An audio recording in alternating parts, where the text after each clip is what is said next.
te soigne, mais qui guérit? Nous avons entendu dans la première lecture, Job est en train de compter sa vie. Il fait ce qu'on appelle le bilan de son existence. Il dit, la vie sur cette terre des hommes n'est que peine et misère. La vie est un souffle. Ça va plus vite. La mort et la souffrance sont le principe même de l'être humain. Et Job, il souffre. Il est dans une douleur extrême. En fait, c'est quelqu'un qui a tout perdu. Mes chers frères et sœurs, il a parlé de l'expérience, mais aussi parlé d'expérience.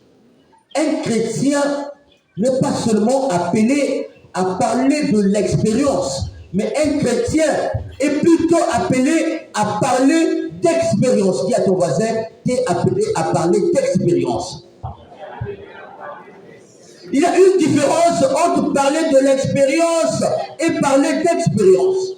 Parler de l'expérience, c'est parler de quelque chose que l'autre a vécu. C'est parler d'un événement que l'autre a vécu. Job a vécu un moment de tristesse, un moment de souffrance. On dit Job a beaucoup souffert. Mais la souffrance de laquelle Job a été victime ou il a enduré, lui seul peut parler de cela. Parce que lui seul connaît qu'est-ce qu'il a réellement vécu. Nous pouvons que parler de la souffrance de Job. Mais qu'est-ce que nous en savons de cette souffrance? Il est facile de parler de la souffrance de l'autre. Il souffre. Mais la personne qui vit cette souffrance est la mieux placée pour parler de cette souffrance. Et très souvent, chers frères et sœurs, lorsqu'on souffre, il n'y a plus de mots. On n'a plus de mots pour traduire ce qu'on vit. On est silencié par cette souffrance. En fait, les souffrances viennent tétaniser l'homme, terroriser son existence, si bien que même le mot pour dire ce que la personne vit, il n'y en a plus. Job est dans cette situation. Et sa souffrance, chers frères et sœurs, est d'ordre spirituel. Parce qu'il se rend compte que lui, qui a toujours tout bien fait, qui a toujours bien fait les choses, qui est resté dans la téléologie de Dieu, c'est lui qui souffre. Un jour comme cela, j'étais parti m'embrouiller un peu dans une église sœur. Bon, c'est pas sœur parce qu'on peut dire qu'on est la même chose. On n'est pas même. Dis à ton voisin, on n'est pas la même chose. Il faut que ça soit clair. Donc je suis parti dans une église de réveil. Et j'étais là-bas. Le pasteur a commencé, vous savez, quand il sent quelqu'un un peu, je ne sais pas si j'étais, je ne sais pas comment, mais il a commencé, il a insisté sur la dîme, il a parlé sur le baptême, il a critiqué l'église catholique. Je me regardais, mais qu'est-ce qu'il a dit que je suis catholique ici? Bon. Et puis à la fin, il a commis une erreur grave, une erreur monumentale. Il a dit, est-ce qu'il y a des gens qui ont des questions? Là, il était mort. J'ai pris la parole, je l'ai dit. Vous dites que le vrai baptême, c'est le baptême du Saint-Esprit. Et oui. Alors, quelle différence faites-vous entre le baptême de Jean le Baptiste, entre le baptême que Jésus lui-même a eu à baptiser les gens et le baptême des apôtres? Deuxième question. Tu dis que si tu restes droit, c'est-à-dire tu payes ta dîme, tu pries, tu ne peux pas souffrir. Qu'en est-il de la souffrance du juste dans la Bible? Les gens qui ont bien vécu, mais qui souffrent. Troisième question. Tu dis, telle prière, Dieu exauce. Prière des catholiques, Dieu ne peut pas l'exaucer. Comment est-ce qu'un être humain peut-il savoir que cette prière, Dieu exauce, tel autre Dieu ne l'exauce pas? Cet homme est-il Dieu? S'il est Dieu, est-il rentré dans la déité de Dieu pour savoir, lui qui est un contingent, un mortel, comment peut-il savoir que Dieu peut exaucer telle prière et tel autre ne peut pas exaucer? Après, il m'a dit non, je suis le pasteur adjoint. Quand le pasteur principal va venir, il va te répondre aux questions. D'ailleurs, donc il s'est rendu compte que j'avais des réponses à mes questions. Bref, c'est pour dire quoi? C'est pour vous dire que tu peux être juste, mais ta façon de vivre la justice ne te garantit pas la santé. Tu peux bien faire les choses, mais c'est toi qui souffres. Tu peux être dans la droiture de Dieu, mais c'est toi qui es pauvre. Tu peux être dans la téléologie de Dieu, mais c'est toi qui sommes. Tu peux être intelligent, être sage devant Dieu, mais c'est toi qui échoues. Mais le pécheur, le criminel, il prospère. Et Job, il souffre spirituellement de constater que les impies croissent comme de l'herbe. Mais lui qui est juste, il souffre. Il a l'impression que Dieu l'a abandonné. C'est pourquoi il crie, Seigneur, ma vie n'est que peine et misère. La vie de l'homme sur cette terre de Job n'est que souffrance. Ça vaut la peine d'être vécu. Si on doit faire les choses bien, et c'est nous qui allons souffrir, pourquoi vivre? On va plus loin que Job va même demander à Dieu de prendre sa vie. Je suis sorti nu de ma mère, je retournerai nu. Donc Job nous fait comprendre que l'homme peut souffrir, mais souffrir d'abord spirituellement. Mais sa souffrance n'est pas que spirituelle, sa frère. Sa souffrance aussi morale. Pourquoi? Lui, il croit qu'il n'a rien fait, mais ses amis autour de lui disent non, si tu souffres, c'est parce que tu as péché. Donc le regard des autres pèse sur lui. On lui dit, toi qui es juste, toi qui fais bien des choses, pourquoi tu souffres? C'est que ta relation avec Dieu n'est pas correcte. Dans notre monde, quand tu souffres, il y a des gens qui te jugent maladroitement. Il y a des gens qui sont capables de te donner la mort. Des gens qui sont là que pour donner la mort aux autres. Ça, on est ça, mais beaucoup prier. D'ailleurs. Donc, tu peux être tranquille dans ta maladie, mais le regard des autres peut te tuer. Ou même les propos que les autres sortent sur toi peuvent te tuer. Vous voyez, quand on regarde les malades, il faut faire attention. Le malade ou la malade peut savoir l'état de sa santé en fonction des gens qui le gardent ou la gardent. Si toi qui gardes un malade, tu as déjà perdu espérance, tu es en train de tuer ton malade. On ne peut pas garder un malade, on ne peut pas garder un malade sans espérance. Il faut avoir confiance. Et le malade ou le malade te regarde pour savoir est-ce que je te fais pitié. Donc, le regard des autres peut faire en sorte que tu souffres plus. Un jour, comme ça, je suis rentré dans une salle d'accouchement. Je partais à la maternité rendre visite aux femmes qui avaient accouché. Et puis, j'ai salué la première femme, on a parlé, on m'a présenté son enfant, et nous avions prié. La deuxième femme pareil, la troisième femme pareil. J'arrive à la quatrième fois, je lui pose la question, et elle commence à pleurer. Et je l'écoute, mais pourquoi tu pleures? Elle me fait comprendre qu'elle a fait fausse couche. Et elle était là, la tension était à 23, 24, c'est-à-dire que c'était grave. Et je parlais avec elle, je lui faisais comprendre, est-ce que c'est la première fois? Elle me dit non, j'ai 3 enfants, nanana. Et puis je lui dis, ben, est-ce que tu penses aux enfants qui sont restés à la maison, qui attendent que maman rentre? Tu penses qu'il y a une femme mieux que toi qui peut élever tes enfants? Pourquoi tu dois blâmer ta vie parce que pour une fois, tu as échoué à un accouchement? Et j'ai parlé avec elle. Je vous assure, la tension a baissé sur le champ. Et quand j'ai fini de prier avec elle, elle m'a dit, je t'accompagne. Elle était descendue du lit et m'accompagnait. Le médecin nous a croisé au couloir. Toi, on t'avait dit de ne pas bouger. Qu'est-ce que tu fais dans le couloir? Elle riait et je riais. Mais quelle était sa souffrance? Sa souffrance était d'ordre moral. Vous ne pouvez pas prendre une femme qui n'a pas réussi à son accouchement et aller la placer dans une salle où 3 femmes ont reçu leur accouchement. Ça, c'est une erreur technique au niveau de la santé. Vous allez tuer cette femme. Dès lors que va entendre les enfants des autres pleurer, elle va penser à son enfant et la tension ne fait qu'augmenter. Il y a beaucoup de médecins qui sont des assassins.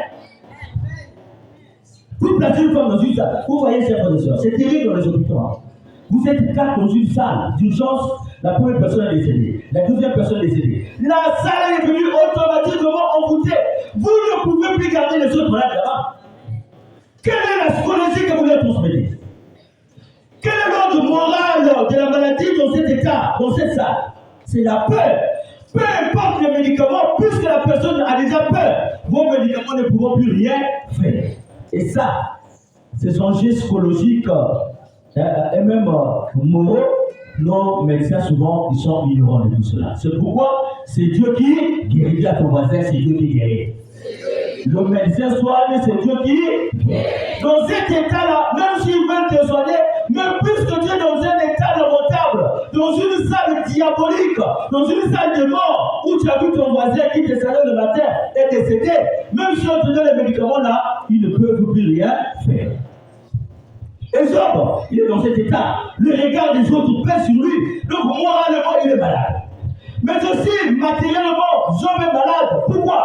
Il a perdu toute sa richesse, il n'a plus rien. Même ses enfants sont décédés. Il n'a plus rien. Être un chômeur, c'est aussi une maladie. Parce que tu es dépendant des gens, des uns et des autres.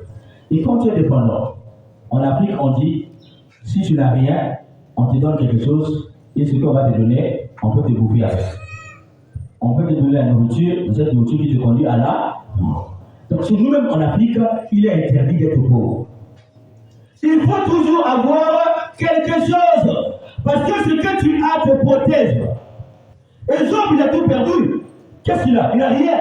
Donc, moralement, il souffre. Spirituellement, il souffre. Socialement, il souffre. Et même au niveau de sa santé a pris un coup. Le corps a pris un coup, il est malade. C'est pourquoi il dit, ma vie n'est que peine et misère. La vie d'un homme sur cette terre des hommes dure comme à une vitesse, je peux dire le croisière, ça part à une vitesse de croisière. On commence aujourd'hui et demain, tu avais déjà pris. Mais est-ce que Dieu nous a créés pour venir souffrir sur cette terre des hommes? Est-ce que Dieu t'a créé pour que tu viennes sur cette terre des hommes pour souffrir?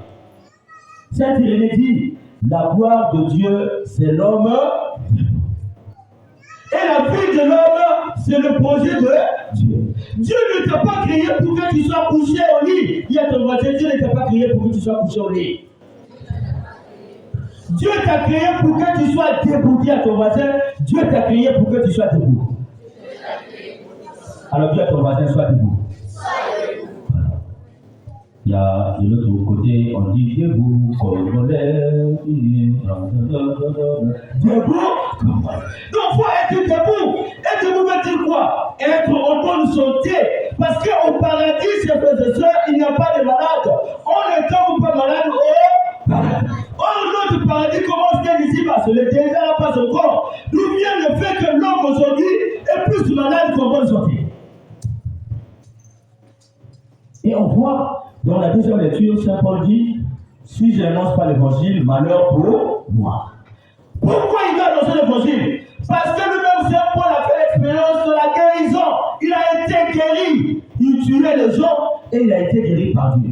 Lui qui tuait, il sort même le désir de protéger la vie. Lui qui détruisait la vie, celui qui devait le protecteur de la vie. Mais le passage de la destruction de la vie à la protection de la vie n'est possible qu'avec Jésus. C'est donc Jésus, la Pâque de Saint Paul. Et si toi aussi, Jésus devient ta Pâque, celui qui te fait passer de la maladie à la santé, alors si tu crois en lui, il te fera passer de la maladie à la santé.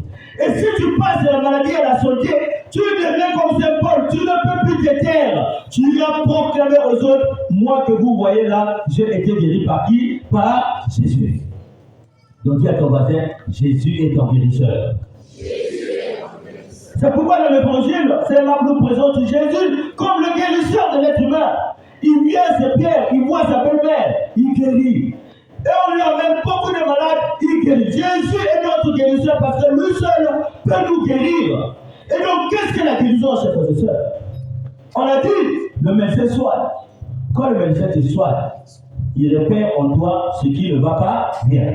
Et il te donne un traitement pour réparer ce qui ne va pas bien en toi.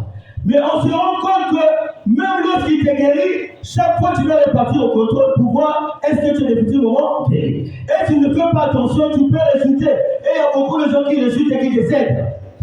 Donc soigner n'est pas guérir. Or Jésus nous révèle que Dieu est celui qui guérira du quoi. La guérison n'est réservée qu'à Dieu et en lui seul. Seul Dieu peut guérir. Un homme n'a pas le droit de guérir. Dis à ton voisin, un homme ne peut pas guérir. Seul Dieu peut guérir à ton voisin, seul Dieu peut guérir. Donc la guérison, c'est quoi, chers frères et sœurs? La guérison, c'est la transformation. La guérison, c'est la libération. La guérison, c'est la divinisation. Donc quand Dieu te guérit, il te libère de tout ce qui te rend captif de maladie et du diable. Et quand il te divinise, c'est pour que tu sois ressuscité dans la divinité d'enfant de Dieu. C'est pour que tu reçoives en lui la dignité d'enfant de Dieu. Donc tu deviens un être innocent. Comme Adam et Ève sont sortis de la main de Dieu. Normalement, quand Dieu te guérit, tu ne peux plus tomber malade. Cette maladie doit prendre fin. Ce chômage doit prendre fin. Parce que Dieu te guérit dans l'âme, Dieu te guérit dans le corps, Dieu te guérit spirituellement. C'est pourquoi il ne faut pas chercher la guérison loin de Dieu. La guérison, c'est en Dieu et en Dieu seul. Quand Dieu te guérit, chers frères et sœurs, tu deviens un être transformé. Et c'est là que tu portes le témoignage. Tu deviens un homme libéré. Et c'est là que tu peux aller dire aux autres, voici Jésus m'a libéré. Aujourd'hui, nous sommes des enfants bloqués dans beaucoup de nos activités. Nous sommes des enfants envoûtés, des enfants qui vivent dans la malédiction de la famille. Il y a des familles comme ça, on a dit, vous là, vous ne pouvez pas vous marier. C'est une maladie. Vous là, vous ne pouvez pas travailler. C'est une maladie. Et aujourd'hui encore, ce qui est terrible, les sorciers et les sorcières, ils ont la capacité de te donner une maladie.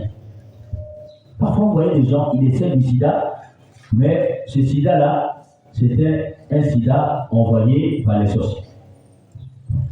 Quand on rentre dans les exorcismes, ceux qui ont la chance d'assister, souvent, il y a une question qu'on pose. Quelles sont les maladies que tu as mises dans son corps? Tu vas te dire, j'ai mis la folie, je retire ça. J'ai mis telle maladie, retire ça. Je me rappelle encore une fois, je priais avec une dame qui était possédée, enfin infectée.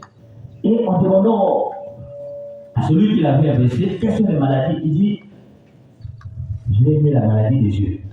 Effectivement, la fille ne voyait pas bien, elle avait ce qu'on appelle des myopies.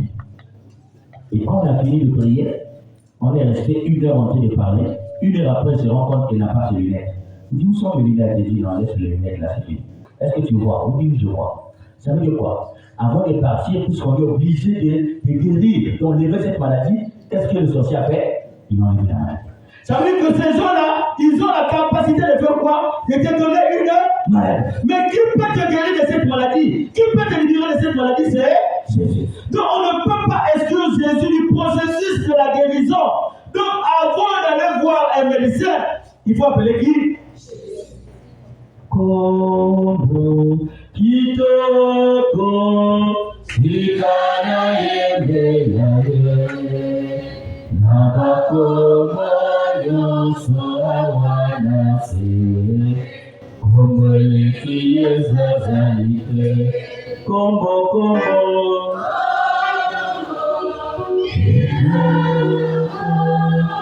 sikana yende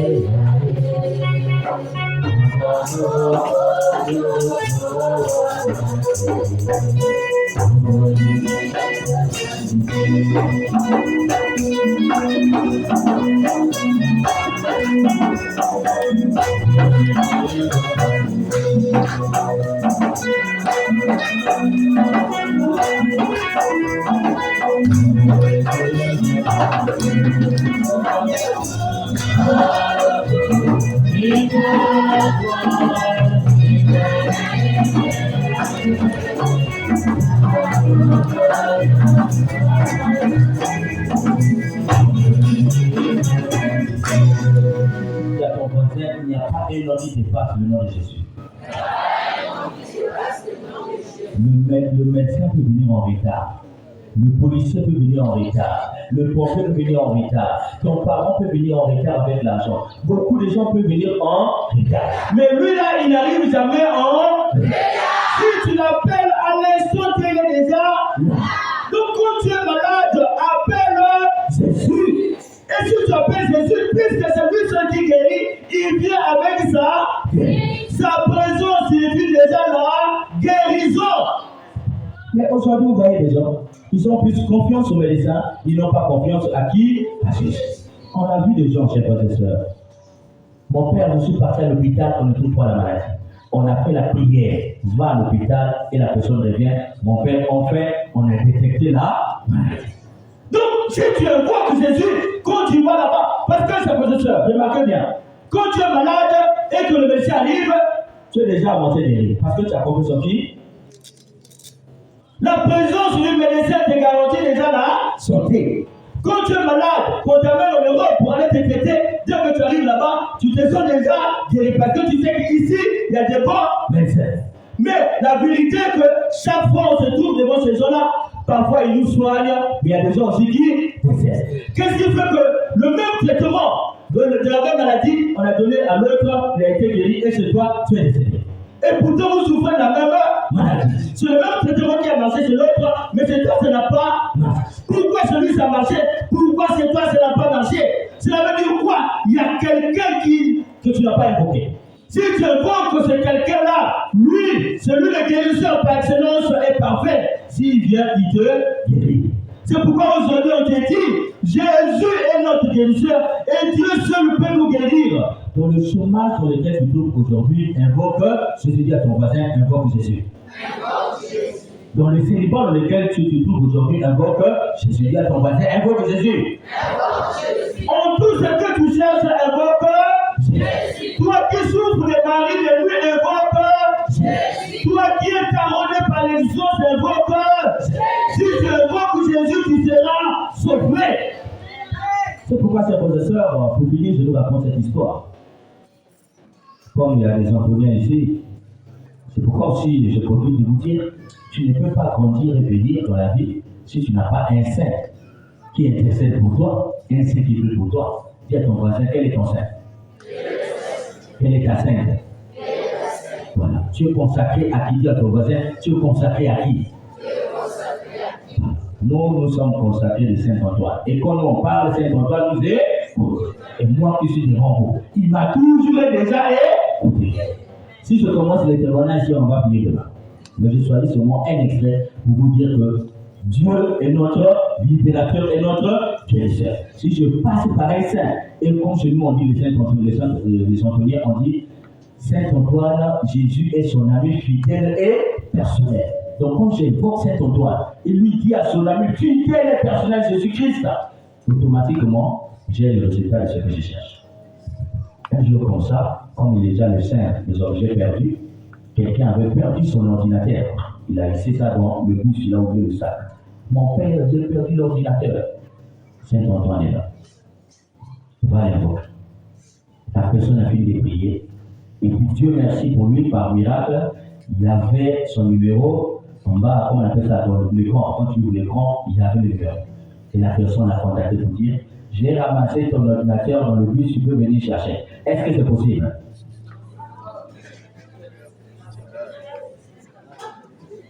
Une fois encore, une dame est venue, elle avait perdu son portefeuille avec, je crois, 1 million ou 2 millions, elle venait acheter la marchandise au port. Et puis on lui dit, va voir Saint-Antoine. Elle arrive, il dit, je veux voir Antoine. On dit, Antoine, c'est la statuette que tu vois là-bas. Il dit, non, je veux voir Antoine. Il dit, Antoine, c'est la statuette que tu vois là-bas. Va dire à la statuette ce que tu veux dire à Antoine. Elle est partie. Je ne sais pas qu'est-ce qu'elle a dit. Elle est repartie. 2 heures après, elle est revenue. Qu'est-ce que je veux faire? Quelqu'un est venu me laisser au portefeuille. Est-ce que c'est possible? D'ailleurs, est-ce que c'est possible? Et donc, la troisième histoire, c'est celle-ci. Il y a un papa qui était atteint du cancer en phase terminale. Et donc, on vient me voir. Mon père prie pour mon mari, il est malade. Et on priait Saint-Antoine pour ce papa-là. Et quelques temps après, la famille vient me voir pour me dire, le médecin a dit parce qu'il avait un cancer testiculaire, c'est-à-dire que les parties intimes étaient infectées. Et donc le médecin avait demandé quoi?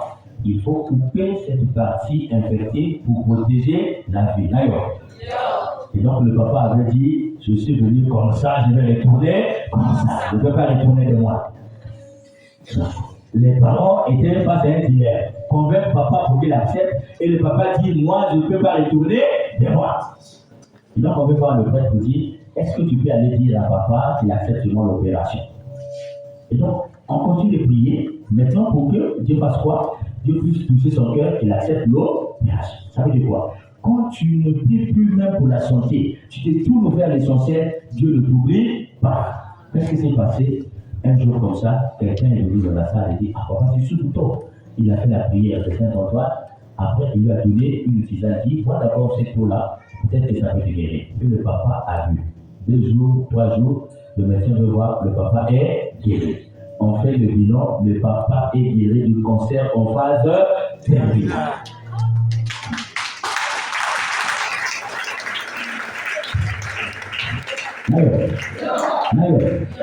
Maintenant, on cherche qui a mené la tisane jusqu'aujourd'hui, on essaie. Peut-être que si on allait le voir, on lui dit, il y a d'autres malades qui ont aussi la même maladie. Est-ce que tu ne peux pas porter la tisane là pour les autres malades? Parce que j'ai aussi vu d'autres personnes qui sont décédées de la même maladie. Mais le papa là, parce qu'on a évoqué Jésus par l'intermédiaire de Saint-Antoine, on ne sait pas qui a apporté la tisane. Et ce papa-là, quand je vais en vacances, c'est là-bas où je dors. C'est devenu mon père. Donc, moi aussi, je ne peux pas dire que je suis quelqu'un qui a fait des miracles. Mais au moins, j'ai été témoin de ce miracle par l'intercession de Saint-Antoine. Et voilà comment ce papa-là devient mon papa. C'est pour te dire quoi, chers frères et sœurs? Quand Dieu te guérit, il te ressuscite et t'établit dans la dignité des enfants de Dieu. Tu portes un témoignage. Dis à ton voisin, Dieu fait pour porter un témoignage. Donc quand tu es malade, dis-toi que cette maladie, c'est pour que je puisse témoigner à ton voisin. Cette maladie, c'est pour que je témoigne. La maladie de mes paroles, c'est pour que je témoigne.